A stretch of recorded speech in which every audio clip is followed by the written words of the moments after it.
श्रद्धेयाः मम प्रियाः छात्राः श्री लाल बहादुर शास्त्री राष्ट्रीय संस्कृत विद्यापीठानुकूल्येन परिचालितायाम् अस्याम् ई पाठशालायां भवतां समेषां कृते स्वागतम्।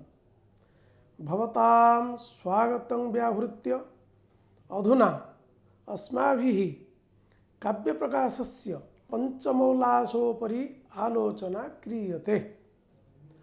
भवन्तः जानन्ति इतः पूर्वम् अस्माभिः काव्यप्रकाशस्य पंचमोल्लासोपरि काचित् आलोचना प्रकल्पिता। तत्र गुणीभूतव्यङ्ग्यस्य भेदविषये पूर्वम् अस्माभिः ज्ञातम्। तत्र यदा ध्वनिः काव्यस्य आत्मरूपेण स्वीक्रियते गुणीभूतव्यङ्ग्यस्य अपि किञ्चित् चारुत्वं वर्तते। ध्वनेः निस्यन्दभूतस्य गुणीभूतव्यङ्ग्यस्य चारुत्वं सर्वैरपि अनुभूयते। अतः गुणीभूतव्यङ्ग्यस्य स्थापना इतः पूर्वम् आचार्येण ममटेन विहिता। अधुना अस्मिन् पर्याये केचन मीमांसकाः ये तावत् व्यञ्जना विरोधिनः भवन्ति तेषां मतमपि आलोच्यते। इतः पूर्वमपि मीमांसकानां मतम् अस्माभिः आलोचितं।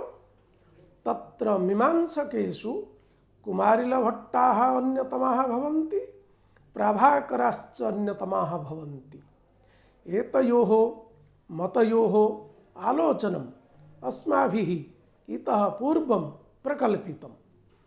अधुना पुनः अन्ये केचन व्यञ्जना विरोधिनः वर्तन्ते।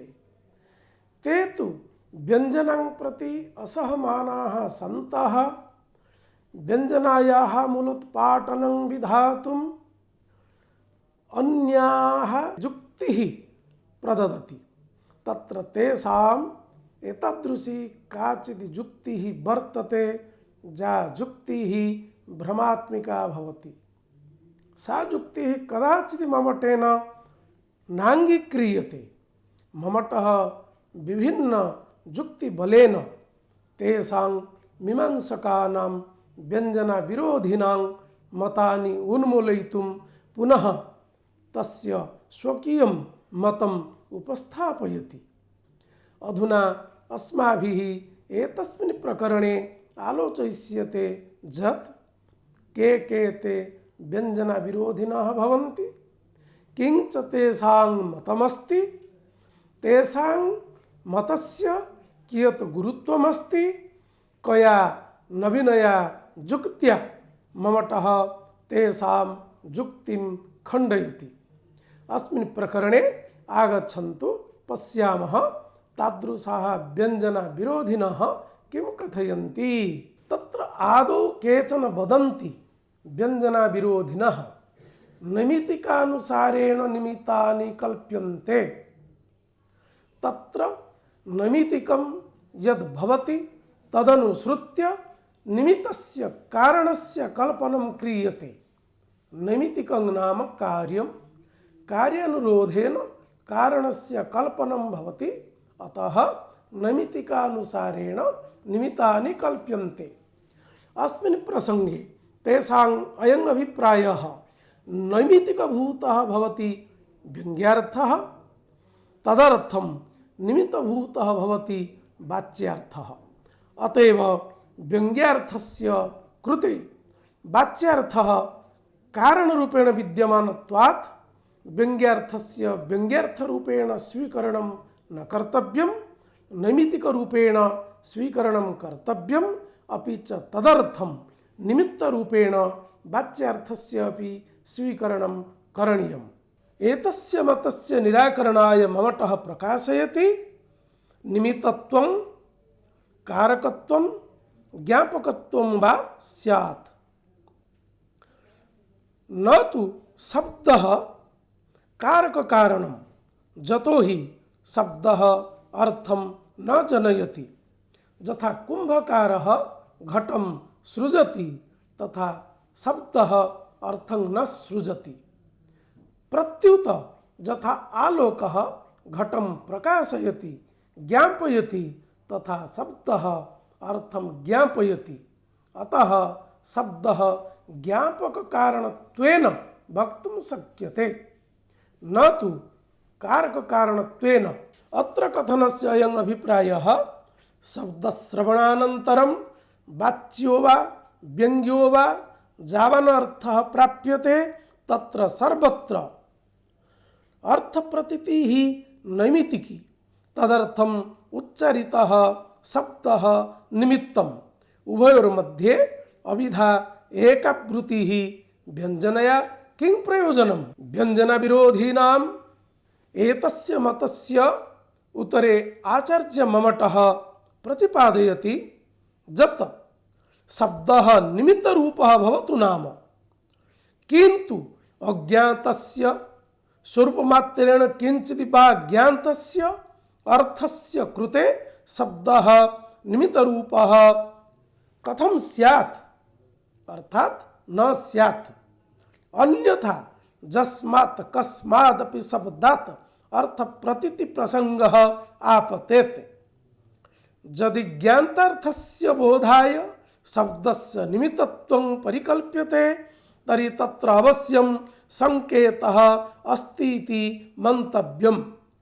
यस्मिन् अर्थे यस्य शब्दस्य संकेतः सः शब्दः तस्य अर्थस्य निमित्तरूपः, स च अर्थः नैमित्तिकः भवतु।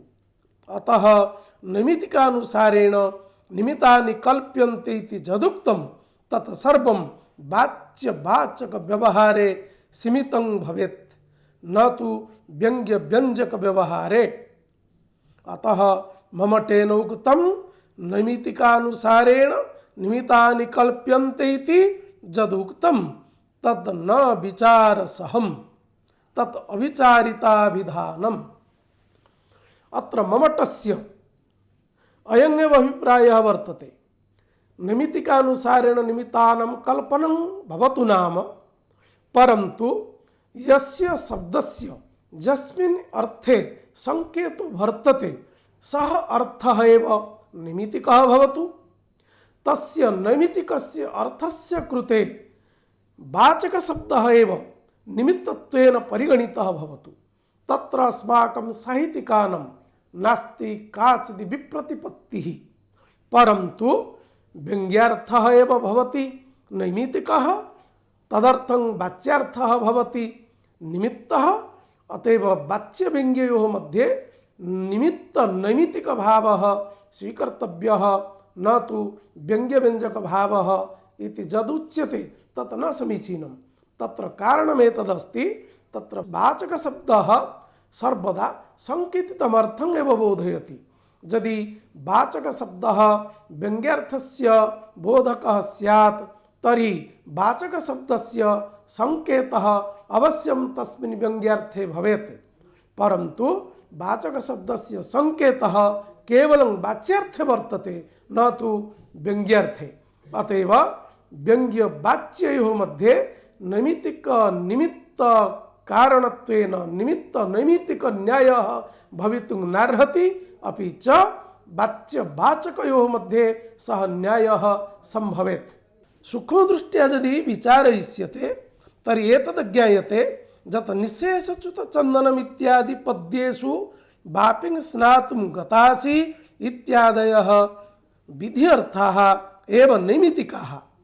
एतदर्थं तादृशाः ये वाचकशब्दाः ते निमित्तरूपाः भवन्ति, परन्तु अस्मात् वाक्यात् वापिं स्नातुं न गता प्रत्युत तस्य अधमस्य नायकस्य निकटं त्वं रन्तुं गता इति व्यङ्ग्यार्थः असंकेतितत्वात् कथं नैमित्तिकानुसारेण निमित्तानि कल्प्यन्ते इति न्यायान्तर्गतः स्यात्। ममटस्य पुनः अयम् अभिप्रायः अस्ति। निःशेषच्युतचन्दनं स्तनतटम् इत्यादि यत् पद्यं पूर्वम् अस्माभिः आलोचितं तत्रापि तत्र किं भवति, वापिं स्नातुमितो गतासि न पुनः तस्य अधमस्य अन्तिकं न गता इति वाच्यार्थः भवति। तत्र वक्तृबोधव्य प्रकरणादि महिम्ना वापिं स्नातुं न गता परंतु तत्र नायकस्य निकटं त्वं गता इति एव अर्थः विपरीत क्रमेण ज्ञायते, निषेध रूपेण ज्ञायते। निषेध रूपकः असौ अर्थः व्यङ्ग्यः भवति, परन्तु यदि नैमित्तिकानुसारेण निमित्तानां कल्पनं स्यात् तर्हि अत्र वाच्यार्थः निमित्तभूतः भवति, परन्तु व्यङ्ग्यार्थस्य कृते असौ वाचकशब्दः कदाचित् निमित्तत्वं न गच्छति, तत्र असंकेतित अर्थस्य प्रकाशनात्। वापिं स्नातुं न गता अधमस्य अन्तिकं गता इति निषेधरूपकः अर्थः अत्र व्यङ्ग्यः। वापिं स्नातुं गता इति विधिरूपकः अर्थः अत्र वाच्यः। अतएव वाच्यरूपेण विद्यमानः यः अर्थः अस्ति सः संकेतितः एव, वाचकशब्दस्य संकेतः तत्र भवति, न तु व्यङ्ग्यार्थे वाचकशब्दस्य संकेतः अस्ति। अतः नैमित्तिकानुसारेण निमित्तानि कल्प्यन्ते इति यदुक्तं तत् न साधु इति ममटस्य अभिप्रायः वर्तते। अस्मिन् प्रसंगे साहित्यिकानां परिष्कारः एतादृशः वर्तते यत् अर्थप्रतीतौ शब्दस्य निमित्तत्वम् अवश्यमस्ति, व्यञ्जनावृत्तेः अस्वीकरणेन नैतत् सम्भवति। अर्थं प्रति शब्दस्य निमित्तत्वं कमपि व्यापारमपेक्षते। यथा वाच्यार्थरूपेण स्थितस्य नैमित्तिकस्य कृते वाचकशब्दः निमित्तम्, अत्र अभिधा व्यापारः अपेक्षते। एवंगपि लक्ष्यार्थस्थले लक्षणव्यापारः, अनया रीत्या नैमित्तिकरूपेण स्थितस्य व्यङ्ग्यार्थस्य कृते अपि व्यञ्जकशब्दः निमित्तरूपः। अनयोः मध्ये व्यञ्जनव्यापारं विना निमित्त नैमित्तिक भावकल्पना असंभवा।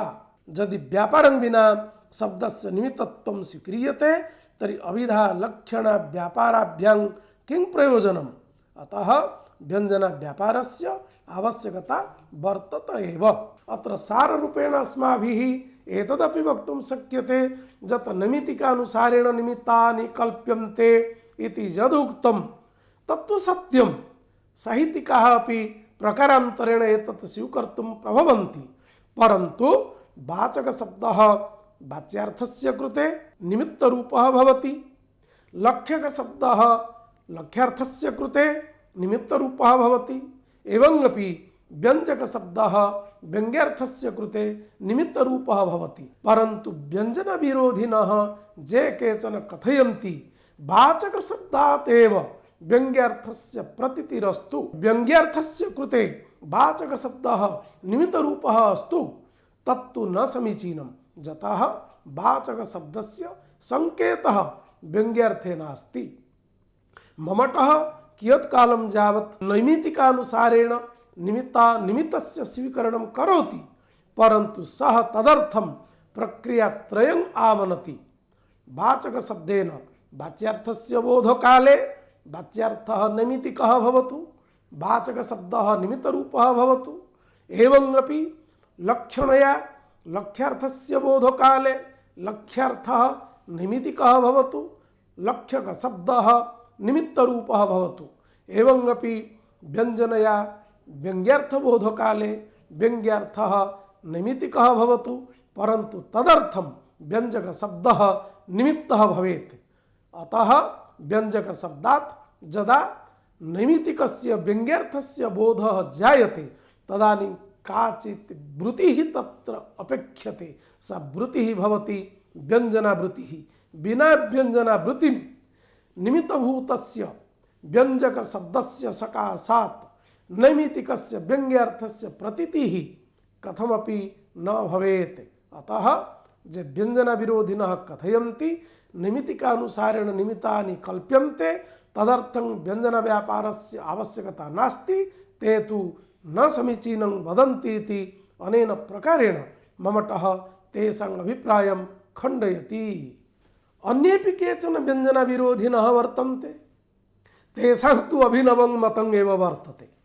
ते कथयन्ति सोऽयम् ईशोरिव दीर्घतरः विधव्यापारः, यथा कश्चित् बलवान् धानुष्कः कश्चित् बलवान् धनुर्धरः एकेन प्रयत्नेन एकं शरं निक्षिप्य शत्रोः उरः छिन्नति चर्मच्छिन्नति मर्मभिन्नति अंततो गत्वा तस्य प्राणानपि अपहरति तत्र सायकस्य न कश्चित् वृत्तिभेदो वर्तते एकेन प्रयत्नेन निक्षिप्तः ईशुः यथा एतानि कार्याणि क्रमतः एव करोति तथा एकः अविधव्यापारः एकवारम् उच्चारितः सन् क्रमशः अविधेयार्थस्य प्रकाशनं लक्ष्यार्थस्य प्रकाशनं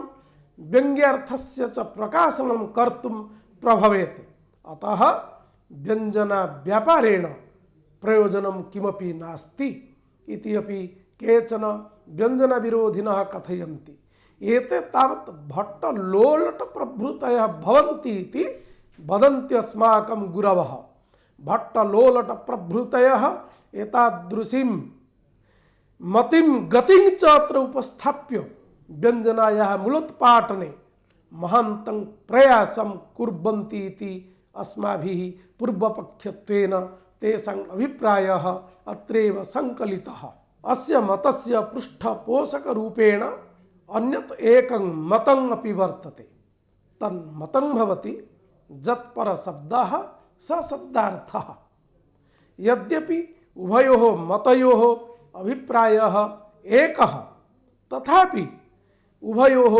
मतयोः प्रकाशनशैली पृथक् पृथक् अस्ति प्रथम मते ईश्वरीव दीर्घतरः विधव्यापारः द्वितीय मते जत्परः शब्दः सशब्दार्थः अत्र तु इदं तात्पर्यं जमर्थम् अभिलक्ष्य शब्दः प्रयुज्यते तस्य अर्थस्य प्रकाशकः स एव शब्दः भवति एतेन व्यङ्ग्यार्थस्य प्रकाशननिमित्तं वाचकशब्दः एव मुख्यः भवति न तु व्यञ्जकशब्दः व्यञ्जनव्यापारश्च जतो हि जत्परशब्दः सशब्दार्थः इति कथनेन अन्तिमं जम् अर्थम् अभिलक्ष्य वाचकशब्दस्य प्रयोगः क्रियते तस्य अर्थस्य प्रकाशकः असौ वाचकशब्दः इति तेषां मतमस्ति अत्र इदं तात्पर्यं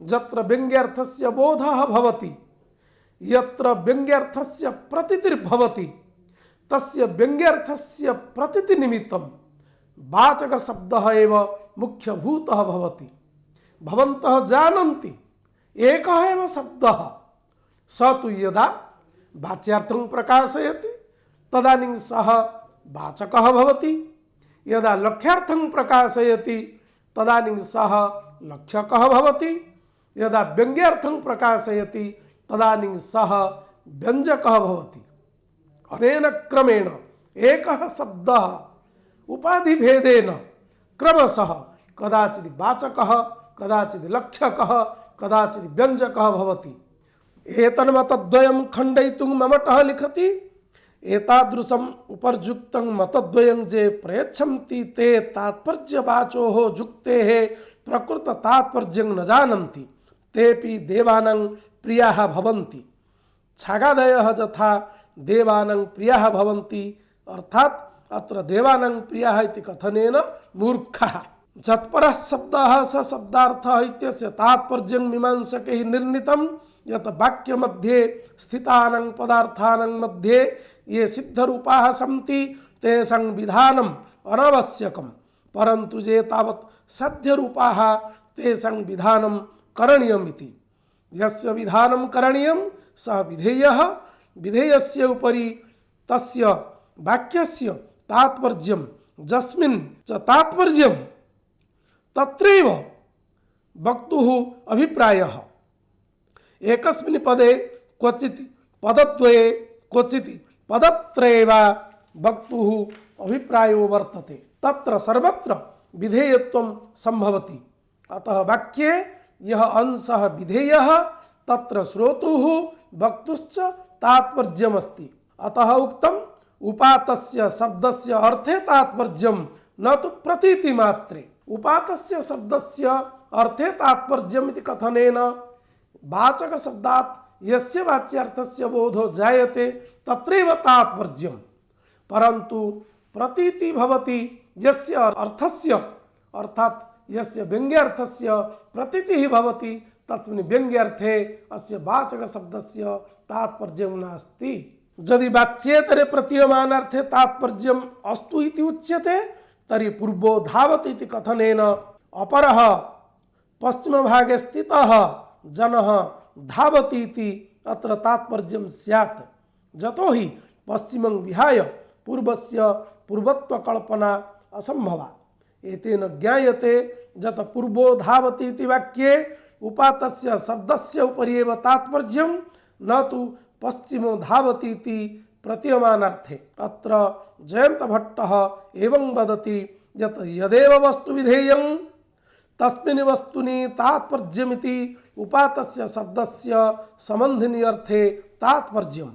अतः यावदेव विधेयं तावदेव तात्पर्यमिति अवगन्तव्यम्। यदि प्रतीयमाने तात्पर्यम् अंगीक्रियेत तर्हि पूर्वो धावति इति कथनेन अपरोपि धावति इति प्रतीयमाने तात्पर्यं भवेत्। पुनः अपरे केचन व्यञ्जनविरोधिनः कथयन्ति यत् विसंभक्ष्य मा च अस्य गृहे भुङ्क्थाः इति अंशस्य आलोचना प्रसंगे ममटः तेषां मतम् उत्थाप्य अत्र खण्डयति। आदौ विसंभक्ष्य माचस्य गृहे भुङ्क्था इति मतस्य आलोचना क्रियते। उपातस्य शब्दस्य अर्थे तात्पर्यं न तु प्रतीति अर्थे इति इतः पूर्वं यदस्माभिः आलोचितं तत्र पुनः शङ्काम् उत्थाप्य समाधत्ते। इतः पूर्वम् अस्माभिः आलोचितं उपातस्य शब्दस्य अर्थे तात्पर्यं न तु प्रतीति मात्रे। यदि एवं स्यात् तर्हि विसंभक्ष्य मा च अस्य गृहे भुङ्क्था इति यत् उक्तमस्ति तत्र विसंभक्ष्य इति एव उपातस्य शब्दस्य अर्थः भवति। तर्हि किं विषभक्षणार्थम् एतद् वाक्यम् अत्र प्रयुज्यते? अस्मिन् प्रसंगे आचार्य ममटः अति गभीर विचारपूर्वकं स्वमतं प्रददाति। अपि च उपातस्य शब्दस्य अर्थे तात्पर्यम् इति यदुक्तं तस्य वचनस्य वा तस्य उक्तिविशेषस्य सार्थकतां प्रतिपादयति। विसंभक्ष्य वाचस्य गृहे भुङ्क्था इति वाक्ये एक एव वाक्यार्थः अस्य गृहे भोजनं न करणीयमिति कथं भोजननिषेधार्थं भवितुमर्हति? अतः ज्ञायते उपाते शब्दस्य अर्थे एव तात्पर्यमिति यदुक्तं तत् न समीचीनं। ततः अर्थान्तरमपि तात्पर्यविषयताम् आगच्छति इति अभिप्रायः। एवंपि निशेषच्युतचन्दनादि स्थले रन्तुं गतासीति अर्थे तात्पर्यविषयः भवेत्। व्यञ्जनया अळम् एतद् खण्डने ममटः कथयति भक्षय इति विधिवाक्यस्य तात्पर्यमपि एतद् गृहे भोजनम् अकरणीयमिति। अत्र चकारः वाक्यद्वयम् एकीकरोति। अतः अस्य गृहे भोजनम् अकरणीयमिति उपातस्य अर्थे तात्पर्यम्। अत्र ममटस्य अयम् अभिप्रायः। वादिनः यदि कथयन्ति उपातस्य शब्दस्य अर्थे तात्पर्यम् इति अत्र व्यङ्ग्यार्थे तात्पर्यम्, परन्तु ममटः कथयति उपातस्य शब्दस्य अर्थे तात्पर्यम् इति उक्ते वाच्यार्थे एव तात्पर्यं न तु प्रतीयमानार्थे। तर्हि वादिनः अत्र पुनः युक्तिं कुर्वन्ति यदि एवं स्यात् तर्हि विसंभक्ष्य माचस्य गृहे भुङ्क्थाः इति अत्र यद् वाक्यद्वयमस्ति तत्र वाक्यद्वयात् कथम् एकस्य अर्थस्य प्रतीतिः भवति अस्य गृहे भोजनं न करणीयमिति? तत्र तु प्रथमवाक्ये अस्ति विसंभक्ष्य, द्वितीयवाक्ये अस्ति एतस्य गृहे भोजनं मा कुरु। तर्हि वाक्यद्वयस्य एकमेव तात्पर्यं कथं भवद्भिः अङ्गीक्रियते? विसंभक्षय इति वाक्यस्य अर्थः न तु अस्य गृहे भोक्तव्यम् इति। माचस्य गृहे भुङ्क्ता इत्यस्य वाक्यस्य अर्थः अस्य गृहे भोजनं न कुरु। विसंभक्ष्य इत्यस्य अर्थः विषस्य भोजनं क्रियताम्। तर्हि उभयोः वाक्ययोः तात्पर्यं कथम् एकमस्ति? एतत् एकं तावत् भवति अस्य गृहे भोजनं न करणीयमिति इति तावत् शङ्का। अस्याः शङ्कायाः समाधाने ममतः पुनः जुक्त्यन्तरं प्रयच्छति यत् वाक्यद्वयस्य एकमेव तात्पर्यं यत् अस्य गृहे भोजनं न करणीयमिति। यतः चकारः अत्र अस्ति, माचास्य गृहे भुङ्क्ता इति वाक्ये चकारो वर्तते। अयं चकारः उभयवाक्यस्य संयोजकः। संयोजकरूपेण विद्यमानस्य चकारस्य प्रभावेन तत्र एकं तात्पर्यं निर्गच्छति। तत् तात्पर्यं भवति अस्य गृहे भोजनं न कर्तव्यमिति। पुनः अत्र शङ्कापि आगच्छति। तत्र विसंभक्षय इति एका पूर्णाङ्गक्रिया वर्तते। माचास्य गृहे भुङ्क्ता इत्यत्रापि अपरा काचित् पूर्णाङ्गक्रिया वर्तते। आख्यातक्रियाद्वयम् अत्र वर्तते। कदाचित् आख्यातक्रियाद्वयेन युक्तयोः वाक्ययोः मध्ये अंगाङ्गिभावः न स्वीक्रियते। तत्र आख्यातवाक्यानाम् अर्थः स्वतन्त्रः। कदाचित् तानि वाक्यानि मिथः मिलितानि न भवन्ति। अतः अत्र यद् वाक्यद्वयम् उक्तमस्ति तयोः वाक्ययोः कथम् एकं तात्पर्यं निर्गळति इति एव शङ्का। अस्याः शङ्कायाः समाधाने ममतः पुनः साधयति, पुनः उत्तरति। भवतु नाम पूर्णाङ्गक्रियारूपेण आख्यातक्रियारूपेण विद्यमानम् एतद् वाक्यद्वयं, परन्तु एतद् वाक्यद्वयं केन उक्तं? तत्र केनचित् सुहृदा उक्तं, बन्धुना केनचित् उक्तं। अपरं कमपि मित्रम् उद्दिश्य कश्चित् बन्धुः वदति, अरे भ्रातः, अरे मित्र, यदि आवश्यकता अस्ति तर्हि भवान् विषं खादतु, परन्तु तस्य गृहे कदाचित् भोजनं न करोतु। अतः सुहृद्वाक्यत्वेन एतत् वाक्यद्वयम् अंगाङ्गिभावेन जडितम् अस्ति। अतएव अंगाङ्गिभावरूपेण जडितं वाक्यद्वयं यदा एकं तात्पर्यं प्रकाशयति तदानीं बन्धोः वचनात्, हितकारिणः वचनात् एतद् ज्ञायते यत् अस्य गृहे भोजनं न कर्तव्यं। यतः न कुत्रचित् दृश्यते कोऽपि बन्धुः कमपि बन्धुमुद्दिश्य वदेत् त्वं विसंभक्षय इति, कदाचित् न वदेत्।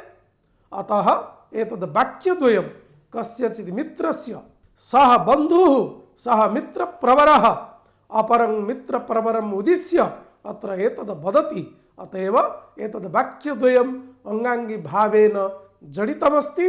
अंगाङ्गिभावेन जडितयोः एतयोः वाक्ययोः तात्पर्यमपि एकं यत् अस्य गृहे भोजनं न करणीयमिति।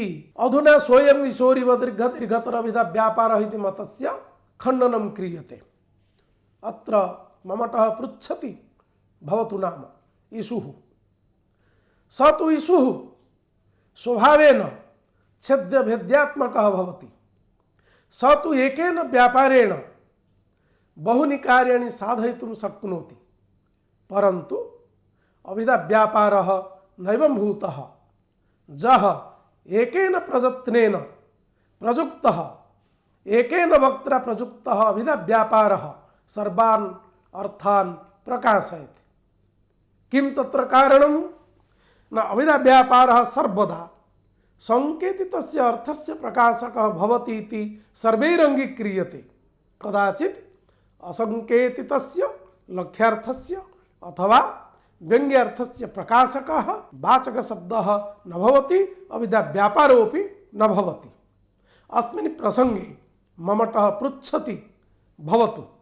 भवतां अविधा व्यापारः सर्वान् अर्थान् प्रकाशयितुं समर्थः भवतु।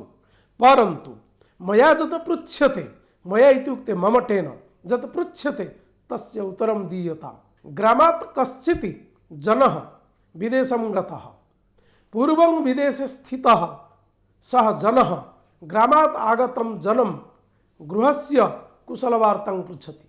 तत्र उत्तरे गृहागतः जनः वदति, भ्रातः पुत्रस्ते जातः, कन्यते गर्भिणी इति वाक्यं श्रुत्वा प्रथमवाक्यात् ब्राह्मणस्य मुखम् उत्फुल्लितं जातं, तेन तस्य हर्षस्य ज्ञानं जायते, तेन तस्य हर्षः जातः इति ज्ञानं जायते।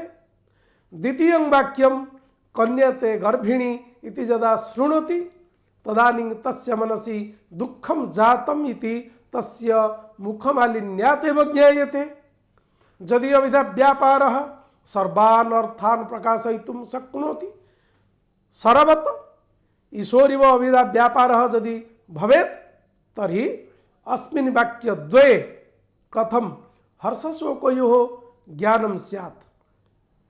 स एव शब्दः यथा हर्षं एव प्रकाशयति, अपरः एव शब्दः वाक्ये व्यवहृताः शब्दाः दुःखं एव प्रकाशयन्ति। अतः ज्ञायते एकः अविधा व्यापारः कदाचित् अर्थान्तरस्य प्रकाशकः न भवति। अत्र अनुमानेन एव ज्ञायते यत् विदेशे स्थितः ब्राह्मणः प्रथमवाक्यं श्रुत्वा आनन्दितो जातः, द्वितीयं वाक्यं श्रुत्वा दुःखितो जातः। यदि वादिनः पुनः वदेयुः यत् गङ्गायां घोषः इत्यादि स्थले तीरादिः अपि अविधाबुद्ध्यः भवतु, एतेन अस्माकं क्षतिर्नास्ति, अधिकं तु अविधा व्यापारेण तदर्थलाभात् अस्माकं पक्षसिद्धिः, इदं तावत् वादिमतम्। अस्य उत्तरे ममटः पुनः पृच्छति, यदि अविधया सर्वार्थबोधः तर्हि जैमिनिना कथं श्रुति लिंग वाक्य प्रकरण स्थान समाख्यानं पूर्व बलियस्त्वमंगीकृतम्। जैमिनी आचार्येण एतत् कथं स्वीकृतं यत् श्रुति लिंग वाक्य प्रकरण स्थान समाख्यानं पूर्व बलियस्त्वम् इति। अत्र अयम् अभिप्रायः यत् यदि अविधा व्यापारस्य सर्वत्र समाना गतिः तर्हि सा गतिः अपि सर्वत्र अबाधिता स्यात्। श्रुतिलिंगादि स्थले अपि तथा स्यात्। न कस्यापि अन्य अपेक्षया पूर्वबलियस्त्वम् अथवा पारदौर्बल्यं स्यात्। एतेन सूत्रेण जैमिनिमतं स्पष्ट प्रकाशितं भवति।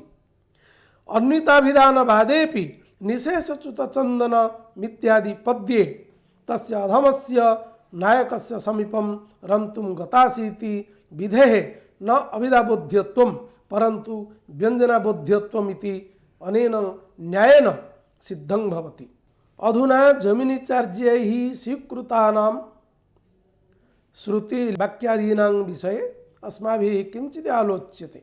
मीमांसकानुसारेण अपौरुषेयं शिष्टैः शास्त्रत्वेन गृहीतं वाक्यं तावत् वेदः इति उच्यते। असौ विधिः, मन्त्रः, नामधेयः, निषेधः, अर्थवादः इति क्रमेण अज्ञातविधेयार्थज्ञापकः वेदभागः विधिः इति उच्यते। विधिभागे प्रतिपादित द्रव्य देवता मंत्रादि रूप अंगानां मध्ये केन सह कस्य संबंधः अस्ति इति जिज्ञासायां श्रुतिलिंगादीनां प्रामाण्येन एषां संबंधः ज्ञातुं शक्यते। तत्र श्रुतिलिंगादीनां समुच्चये सति केन प्रमाणेन संबंधः स्थापितः इति अपि संदेहो यदा जायते तदानीं जैमिनिसूत्रं शरणं। सूत्रमिदं प्रमाणयति यत् श्रुतिलिंगादि मध्ये पारदौर्बल्यं कल्प्यं। श्रुति अपेक्षया लिंगस्य, लिंग अपेक्षया वाक्यस्य, वाक्य अपेक्षया प्रकरणस्य, प्रकरण अपेक्षया स्थानस्य, स्थान अपेक्षया समाख्यायाः च दुर्बलता स्वीकर्तव्या। एतदर्थम् अर्थविप्रकर्षः कारणम्। प्रियाः छात्राः, अधुना व्यञ्जनायाः स्थापनावसरे इदानीं यावत् अस्माभिः मीमांसकानां, न केवलं मीमांसकानां, ये तु व्यञ्जनायाः विरोधिनः सन्ति तेषां समेषां मतम् आलोचितम्। ईशोरिव दीर्घतरः विधाव्यापारः यत्परः शब्दः स शब्दार्थः निमित्तिकानुसारेण निमित्तानि कल्प्यन्ते विसंभक्षय माचास्य गृहे भुङ्क्ताः इत्यादि रूपेण यानि यानि आलोचनानि अस्माभिः यत्र कृतानि तत्र सर्वत्र ममतः व्यङ्ग्यार्थस्य प्रकाशनम् अनया दृष्ट्या न भवति इति उक्त्वा व्यङ्ग्यार्थस्य स्वीकारे अपरः कश्चित् व्यापारः स्वीकर्तव्यः इति ममतस्य अभिप्रायः अस्ति। अतः व्यञ्जनायाः स्थापनम् अनेन प्रकारेण व्यञ्जनायाः स्थापनम् अत्र ममतेन प्रतिपादितं। भवन्तः इतोपि अधिकं मूलपाठं ज्ञात्वा बोधुं शक्नुवन्ति। गृहं गत्वा पुनः पुनः पाठस्य अभ्यासकरणेन अस्माभिः यत्र यत् आलोचितं तदुपरि अपि भवन्तः ज्ञातुं प्रभवन्ति। अधिकेन अलं शुभं भवतु। पुनः अग्रिमपाठस्य आलोचना। तावत् शुभमस्तु। धन्यवादः।